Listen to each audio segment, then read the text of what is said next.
The Ancestor by H.P. Lovecraft.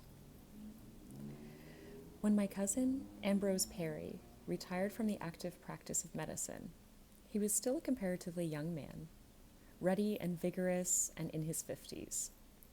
He had had a very lucrative practice in Boston, and though he was fond of his work, he was somewhat more given to the development of his theories, which, and he was an individualist in this, he did not inflict upon his colleagues, whom, truth to tell, he was inclined to look down upon, as too bound by the most orthodox methods, and too timid to venture forth upon experiments of their own without the sanction of the American Medical Association.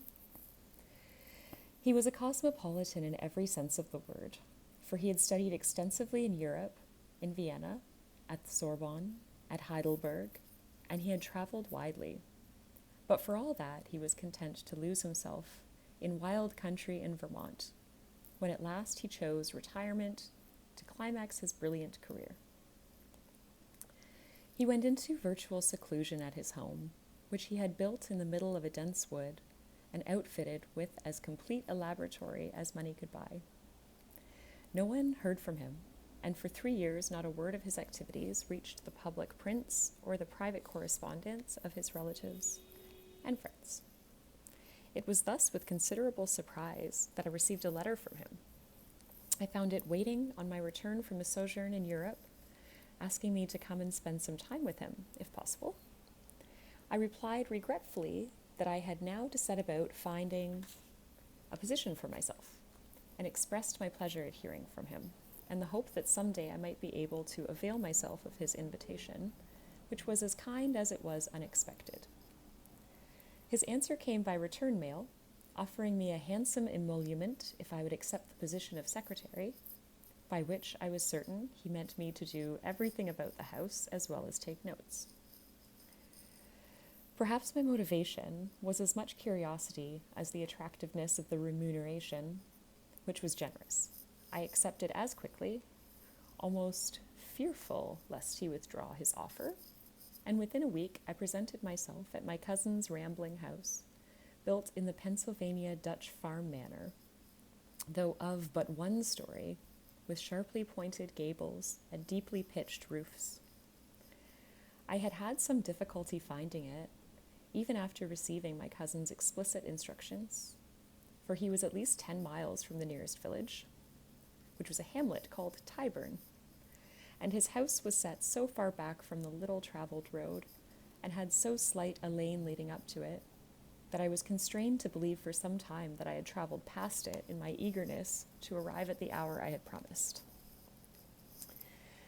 An alert German shepherd dog guarded the premises, but, though he was chained, he was not at all vicious, for apart from watching me intently, he neither growled nor made any move in my direction when I went up to the door and rang the bell. My cousin's appearance, however, shocked me, for he was thin and gaunt. The hale, ruddy man I had last seen almost 4 years ago had vanished, and in his place stood a mere travesty of his former self. His hearty vigor, too, seemed sadly diminished, though his handshake was firm and strong, and his eyes no less keen. "Welcome, Henry," he cried at sight of me. "Even Ginger seems to have accepted you without so much as a bark." At the mention of his name, the dog came bounding forward as far as his long chain would reach, tail wagging. "But come in. You can always put your car up later on." I did as I was bidden, and found the interior of his house very masculine, almost severe in its appointments. A meal was on the table, and I learned that, far from expecting me to do other than serve as his secretary, my cousin had a cook and a handyman, who lived above his garage, and had no intention whatsoever that I should do more than take down such notes as he intended to give me, and to file the results of his experiments. For he was experimenting, he made so much clear at once, though he said nothing of the nature of his experiments, and all during our meal, in the course of which I met both Edward and Meta Reed, the couple who took care of the house and grounds. He asked only about myself, what I had been doing, what I hoped to do, At 30, he reminded me, there was considerably less time to dawdle about deciding on one's future. And occasionally, though only as my own answers to his questions brought up their names, about other members of the family, who were, as always, widely scattered.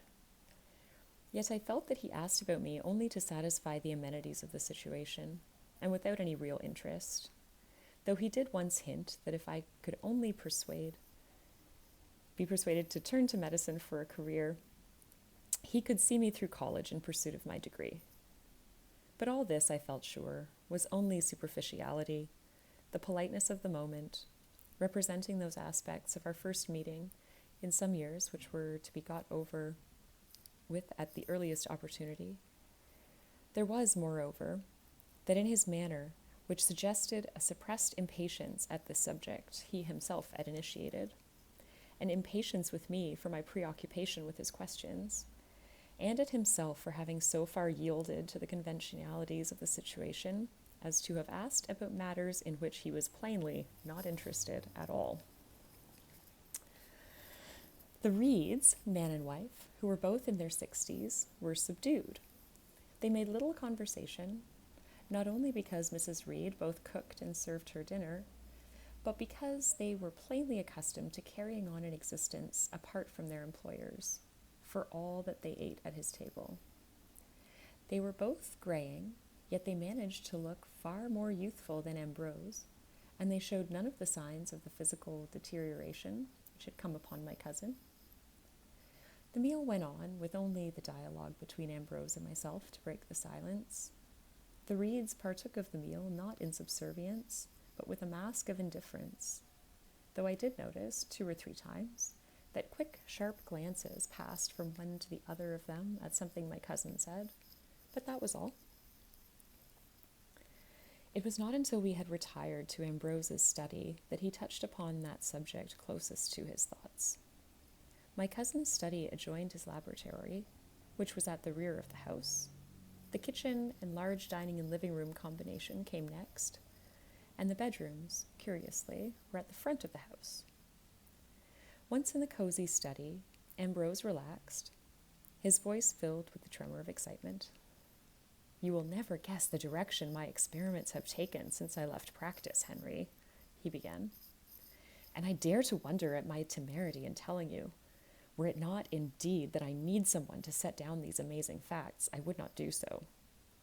But now that I am on the road to success, I must think of posterity. I have, in short, made successful efforts to recapture all my past, down to the most minute nooks and crannies of human memory, and I am now further convinced that, by the same methods, I can extend this perceptive process to hereditary memory and recreate the events of man's heredity. I see your expression. You doubt me. On the contrary, I am astounded at the possibilities in it, I answered, quite truthfully, though I failed to admit that a sharp stab of alarm possessed me simultaneously. "Ah, good.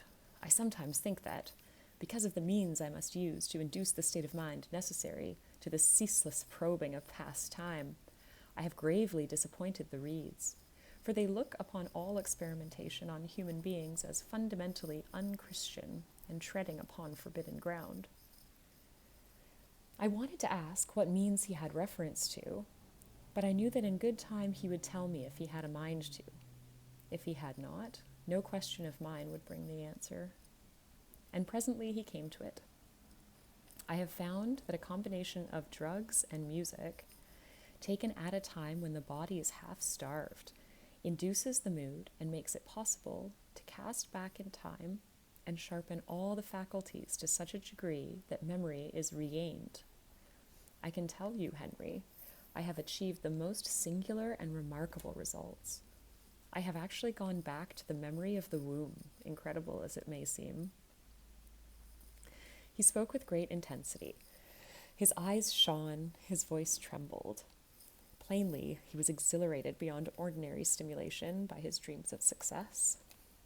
This had been one of his goals when he was still in practice. Now he had used his considerable means to further his ambition to achieve success, and he seemed to have accomplished something. So much I was ready to admit, however cautiously. For his experiments explained his appearance. Drugs and starvation could easily account for his gauntness, which was, in fact, a kind of emaciation. He had starved himself so frequently and so steadily that not only had he lost excess weight, but had reduced beyond the point of wisdom and health. Furthermore, as I sat listening to him, I could not help observing that he had all the aspects of fanaticism, and I knew that no demurrer I could offer would affect him in the slightest, or bring about any deviation whatsoever in his direction. He had his eyes fixed on this strange goal, and he would permit nothing and no one to deflect him from it. "But you will have the task of transcribing my shorthand notes, Henry," he went on, less intensely, "for of course I have kept them, some of them written in a trance-like state, quite as if I was possessed by some spirit guide, which is an absurdity, naturally. They range backward in time to just before my birth, and I am now engaged in probing ancestral memory. You shall see how far I have got when you have had time to examine and transcribe such data as I have set down." With that, my cousin turned to other matters and soon excused himself, vanishing into his laboratory. It took me fully a fortnight to assimilate and copy Ambrose's notes, which were more extensive than he had led me to believe, and also disturbingly revelatory. I had already come to look upon Ambrose as extremely quixotic, but now I was convinced that a strong vein of aberration was manifest in his makeup as well, for the relentless driving of himself to achieve an end which was incapable of proof, for the most part, and promised no boon to mankind, even if his goal were reached, seemed to me to border on irrational fanaticism. He was not interested so much for the information he might obtain in this incessant probing of memory as he was in the experiment for its sake alone, and what was most disturbing about it was the patent evidence that his experiment, which might at first have had only the proportions of a hobby, was becoming obsessive, to such an extent that all other matters were relegated to second place, not excluding his health. At the same time, I was forced to admit that the material the notes contained was often deeply surprising. There was no question but that my cousin had found some way to tap the stream of memory. He had established beyond doubt that everything that happened to a human being was registered in some compartment of the brain, and that it needed but the proper bridge to its place of storage and memory to bring it to consciousness once more. By recourse to drugs and music, he had gone back into the past to such a degree that his notes, as finely put together, constituted an exact biography which was in no way complicated by the glossing over of wish-fulfillment dreams, the enchantment of distance, or the ego gratifications, which always play a part in adjustment of the individual personality to life's disappointments, which have dealt blows to the ego. My cousin's course so far was undeniably fascinating. For the immediately past years, his notes mentioned many people we knew in common, but soon the 2 decades between us began to become obvious, and his memory concerned strangers to me and events in which I had no part, even indirectly. The notes were especially revealing in what they conveyed of my cousin's dominant thoughts during his youth and early manhood, in their cryptic references to the themes which were constantly uppermost in his thoughts.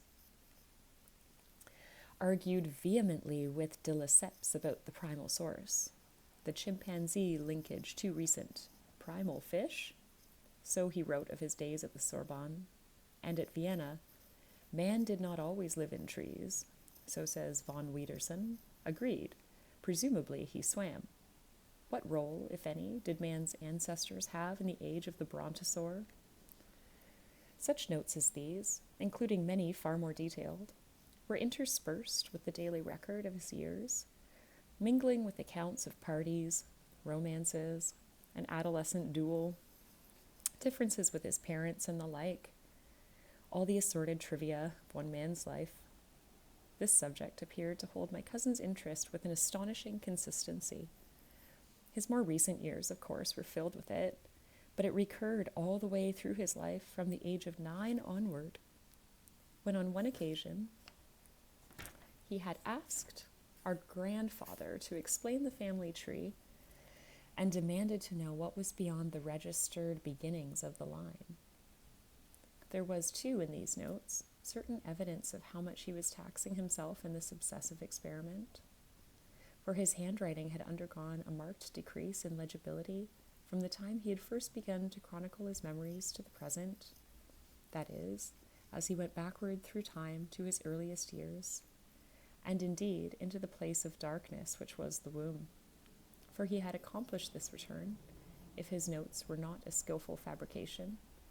His script grew steadily more illegible, quite as if there were a change in degrees with the change in the age of his memories, which was as fantastic a concept as, I felt then, my cousin's belief that he could reach back into ancestral and hereditary memory, both involving the memory of his forebears for many generations, and presumably transmitted in the genes and chromosomes from which he had sprung. To a very large extent, however, I suspended judgment while I was putting his notes in order, and there was no mention of the notes, except for the help I asked once or twice when I could not decipher a word in Ambrose's script. Read over, when at last it was completed, the transcript was impressive and cogent, and I handed it to my cousin at last with mixed feelings, and not without some suspension of belief. "Are you convinced?" he asked me. "As far as you've gone, yes," I admitted. "You shall see," he replied imperturbably. I undertook to remonstrate with him about the diligence with which he pursued this dream of his.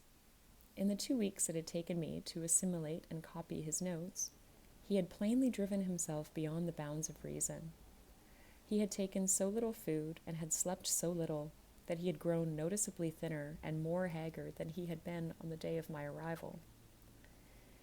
He had been secluded in his laboratory day and night, for long hours at a time. Indeed, on many occasions in that fortnight, there were but 3 of us at the table for meals. Ambrose had not come out of his laboratory. His hands had a tendency to tremble, and there was a hint of palsy, too, about his mouth, while his eyes burned with the fire of the fanatic, to whom all else but the goal of his fanaticism had ceased to exist. The laboratory was out of bounds for me. Though my cousin had no objection to showing me about the extensive laboratory, he required the utmost solitude when he was conducting his experiments. Nor had he any intention of setting down exactly what drugs he had recourse to, though I had reason to believe that cannabis indica, or Indian hemp, commonly known as hashish, was one of them. In the punishment he inflicted on his body in pursuit of his wild dream to recapture his ancestral and hereditary memory, a goal he sought daily and often nightly as well, without surcease, so much so that I saw him with increasing rarity, though he sat for a long time with me on the night I finally gave him the transcript of his notes, tracing the course of his life through his recaptured memory, going over each page with me, making certain small corrections and additions, striking out a few passages here and there, and in general improving the narrative as I had transcribed it. A retyping was obviously necessary, but what then, if I were not to attend him in the actual course of his experiments? But my cousin had yet another sheaf of notes ready for me when the retyping was finished. And this time the notes were not of his own memories, but ranged back through time. They were the memories of his parents, his grandparents, of his forebears even before them, not specific as were his own, but only general, yet enough to convey an amazing picture of the family before his own generation. They were memories of great cataclysms, of major events in history, of the earth in its youth. They were such recreations of time past as I would have thought impossible for one man to set down. Yet here they were, undeniably, impressive and unforgettable, an accomplishment by any standard. I was convinced that they were a skillful fabrication, yet I dared not pass judgment on Ambrose, whose fanatical belief brooked no doubt. I copied them as carefully as I had copied his earlier notes, and in but a few days I finished and handed the new transcript to him. "You need not doubt me, Henry," he said, smiling grimly. "I see it in your eyes. What would I have to gain by making a false record? I am not prone to self-deception." "I am not qualified to judge, Ambrose. Perhaps not even to believe or disbelieve." "That is well enough put," agreed my cousin. I pressed him to tell me what I must do next, but he suggested that I wait on his pleasure. I might take the time to explore the woods or roam the fields on the far side of the road until he had more work ready for me. I planned to take his suggestion and explore the adjoining woods, but this was never to be done, for other events intervened. That very night I was set in a different direction, providing a decided change from the routine of my cousin's increasingly difficult notes. For in the middle of the night, Reed came to awaken me and tell me that Ambrose wanted me in his laboratory. I dressed and went down at once. I found Ambrose stretched out on an operating table, clad in the worn mouse-colored dressing gown he usually wore. He was in a semi-stuporous state, yet not so far gone that he failed to recognize me.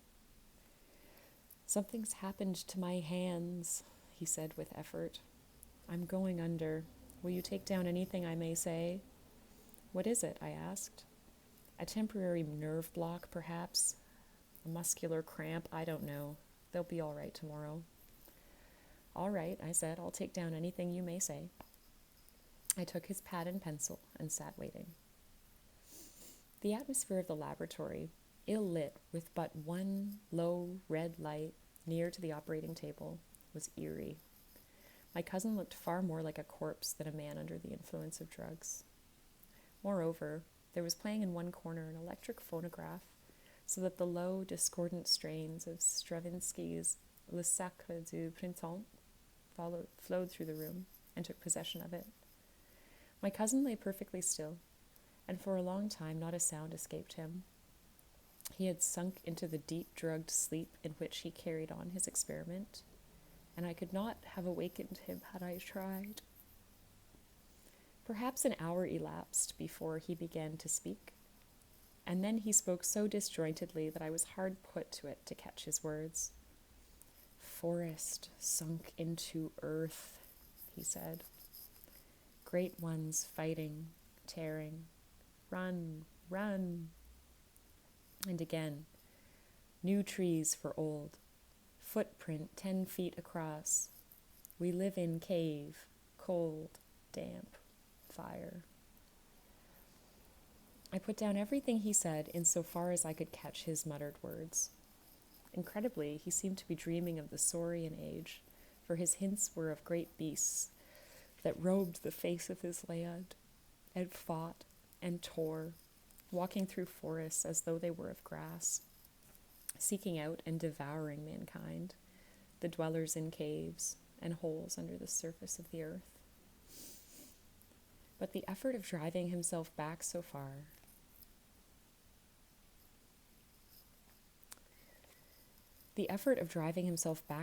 into the past was a singular strain on my cousin Ambrose, and when at last he came back to consciousness that night, he shuddered, directing me to turn off the phonograph, and muttered something about degenerative tissues, curiously allied to my dreams, my memories, and announced that we would all rest for a while before he resumed experiments.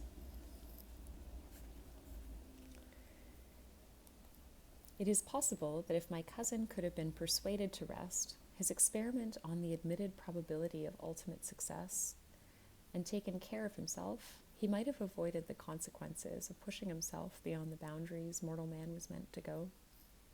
But he did not do so. Indeed, he scorned my every suggestion, and reminded me that he was the doctor, not I. My retort that, like all doctors, he was more careless of himself as patient than he would have been of anyone else fell on deaf ears. Yet even I could not have foreseen what was to take place, though Ambrose's vague hint about degenerative tissues ought to have lent direction to my contemplation of the harm he was doing to himself by the addiction to drugs which had made him their victim. For a week he rested. Then he resumed his experiments, and soon I was once more putting his notes into transcript. But this time his notes were increasingly difficult to decipher. His script was indeed deteriorating, even as he had hinted, and moreover, their subject was often very difficult to follow, though it was evident that Ambrose had gone far back in time. The possibility remained, of course, and was strong, that my cousin had fallen victim to a kind of self-hypnosis, and that, far from experiencing any such memory as he chronicled, he was reproducing from the memory of books he had read the salient aspects of the lives of ancient cave and tree dwellers.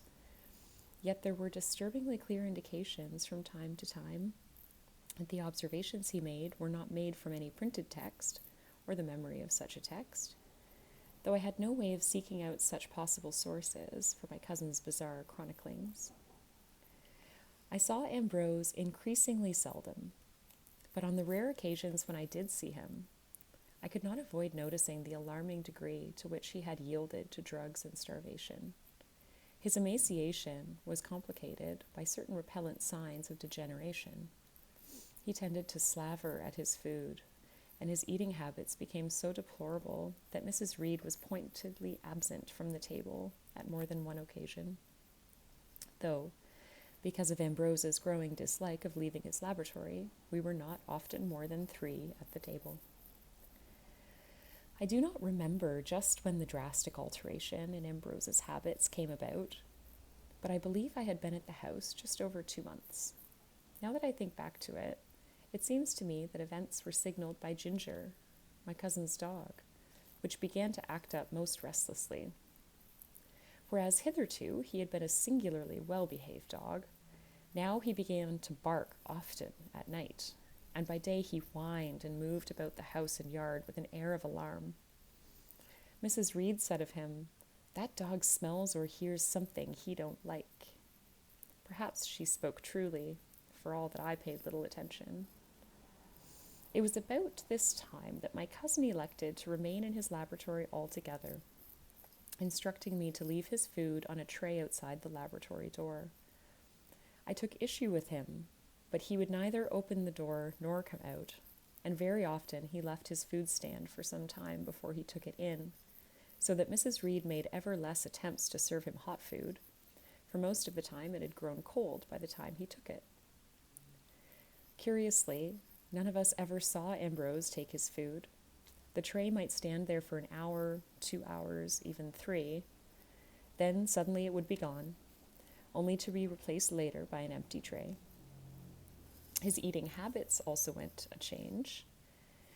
Though he had formerly been a heavy coffee drinker, he now spurned it, returning his cup untouched so many times that Mrs. Reed no longer troubled to serve it. He seemed to grow ever more partial to simpler foods, meat, potatoes, lettuce, bread, and was not attracted to salads or most casserole dishes. Sometimes his empty tray contained notes, but these were growing fewer and farther between, and such as there were I found almost impossible to transcribe. For in his handwriting now, as well as in the context of his notes, there was the same distressing deterioration. He seemed to have difficulty properly holding a pencil, and his lines were scrawled in large letters all over the sheets of paper without any sense of order, though this was not entirely unexpected in one heavily dosed with drugs. The music which welled forth from the laboratory was even more primitive. Ambrose had obtained certain records of ethno-music, Polynesian, ancient Indian, and the like, and it was these he now played to the exclusion of all else. These were weird sounds indeed, and peculiarly trying in endless repetition, however interesting they were at first hearing, and they prevailed with monotonous insistence, night and day, for over a week, when one night the phonograph began to manifest every indication of having run down or worn out, then abruptly stopped. it was not thereafter heard again. It was about at this time that the notes ceased to appear, and, concomitant with this development, there were two others. The dog, Ginger, erupted into frantic barking at night, at fairly regular intervals, as if someone were invading the property. I got up once or twice, and once did I think I saw some unpleasantly large animal scuttling into the woods. But nothing came of this. It was gone by the time I had got outside. And however wild this portion of Vermont was, it was not bear country, nor, for that matter, was there any likelihood of encountering in the woods anything larger or more dangerous than a deer. The other development was more disturbing. Mrs. Reed noticed it first and called my attention to it. A pervasive and highly repellent musk, clearly an animal odor, which seemed to emanate from the laboratory. Could my cousin somehow have brought an animal in from the woods through the back door of the laboratory, which opened out upon the woods? This was always a possibility, but in truth, I knew of no animal which might give out so powerful a musk. Efforts to question Ambrose from this side of the door were of no avail. He resolutely refused to make any answer, and even the threat of the Reeds that they would leave, unable any longer to work in such a stench, did not move him. After 3 days of it, the Reeds departed with their belongings, and I was left alone to take care of Ambrose and his dog. In the shock of discovery, the exact sequence of events thereafter is no longer very clear. I know that I determined to reach my cousin by one way or other, though all my pleadings remained unanswered. I lightened my burdens as much as possible by unchaining the dog that morning and letting him roam. I made no attempt to undertake the various tasks that the Reeds had performed, but spent my time going to and from the laboratory door. I had long ago given up trying to look into the laboratory from the outside, for its windows were high rectangles parallel to the roof, and like the single window in the door, they were covered over so as to make it impossible to look in upon any experiment underway inside. Though my cajolery and pleadings had no effect on Ambrose, I knew that ultimately he must eat, and that if I withheld food from him, he would finally be forced to come out of the laboratory. So for all of one day I set no food before his door. I sat grimly watching for him to appear, despite the almost nauseating animal musk which invaded the house from behind the laboratory door. But he did not appear. Determinedly, I continued to keep my vigil at the door, fighting sleep, which was not difficult, for in the quiet of the night I was aware of the peculiarly disturbing movements within the laboratory, awkward, shuffling sounds, as if some large creature were crawling about, combined with a guttural mewing sound, as if some mute animal were trying to speak. Several times I called out, and as often as I tried the laboratory door anew, but it still resisted my efforts, being not only locked, but also barred by some heavy object. I decided that, if this refusal to serve my cousin the food to which he had been accustomed did not bring him out, I would tackle the outer door of the laboratory in the morning and force it by whatever means I could devise. I was now in a state of high alarm, since Ambrose's persistent silence seemed wholly unlike him. But this decision had hardly been made when I was aware of the frantic excitement of the dog. This time, unhampered by the chain which had hitherto bound him, he streaked along one side of the house and made for the woods, and in a moment I heard the furious snarling and growling which always accompanied an attack. Momentarily forgetting my cousin, I made for the nearest door, snatching up my flashlight as I ran, and running outside, I was on my way to the woods when I stopped short. I had come around the corner of the house, in view of the back of the laboratory, and I saw that the door to the laboratory stood open. Instantly I turned and ran into the laboratory. All was dark inside. I called my cousin's name. There was no response. With the flashlight, I found the switch and turned up the light. The sight that met my eyes startled me profoundly. When last I had been in the laboratory, it had been a conspicuously neat and trim room, yet now it was in a shocking state. Not only were the impedimenta of my cousin's experiments tipped over and broken, but there were scattered over instruments and floor fragments of partly decayed food, some that was clearly recognizable as having come prepared, but also a disturbing amount of wild food, remains of partially consumed rabbits, squirrels, skunks, woodchucks, and birds. Above all, the laboratory bore the nauseatingly repellent odor of a primal animal's abode.